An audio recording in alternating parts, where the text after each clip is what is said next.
Pharmacist రోగి సంరక్షణ ప్రక్రియ గురించి కొన్ని ముఖ్య విషయాలు ఇప్పుడు చూద్దాం. అసలు ఫార్మసిస్టులు రోగులకు స్థిరమైన, నాణ్యమైన సంరక్షణ ఎలా అందిస్తారో చెప్పే ఒక ప్రామాణిక పద్ధతి ఇది. అంటే వాళ్లు కేవలం మందులిచ్చేవాళ్లు కాదు, అంతకు మించి. మొదటి విషయమేంటంటే ఈ ప్రాసెస్లో 5 ప్రధాన దశలు ఉంటాయి. ఇదొక సైకిల్ లాంటిది. ఫస్ట్, మీ పూర్తి సమాచారం సేకరిస్తారు. అంటే మీ మెడికల్ హిస్టరీ, మీరు వాడే మందులు, మీ లైఫ్ స్టైల్ అన్నీ. తర్వాత ఆ సమాచారాన్ని విశ్లేషించి మీ మందులతో ఏమైనా సమస్యలున్నాయా అని అంచనా వేస్తారు. దాని ఆధారంగా మీతో, ఇతర డాక్టర్లతో మాట్లాడి మీకోసం ఒక పర్సనల్ కేర్ ప్లాన్ రెడీ చేస్తారు.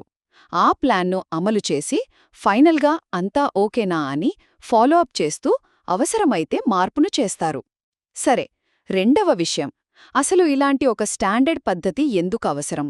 ఎందుకంటే దీనికి ముందు ఒక్కో ఫార్మసిస్ట్ ఒక్కోలా సలహా ఇచ్చేవారు. దానివల్ల సేవల్లో ఒక కన్సిస్టెన్సీ ఉండేది కాదు.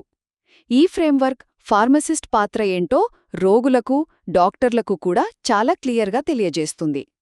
ఇక చివరిగా దీని ప్రాక్టికల్ ప్రభావం. ఇది చాలా ముఖ్యం.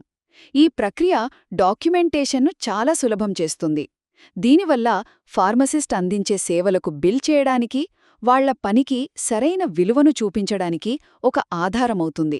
ఇది వాళ్లని హెల్త్ కేర్ టీంలో ఒక కీలక భాగస్వామిగా నిలబెడుతుంది.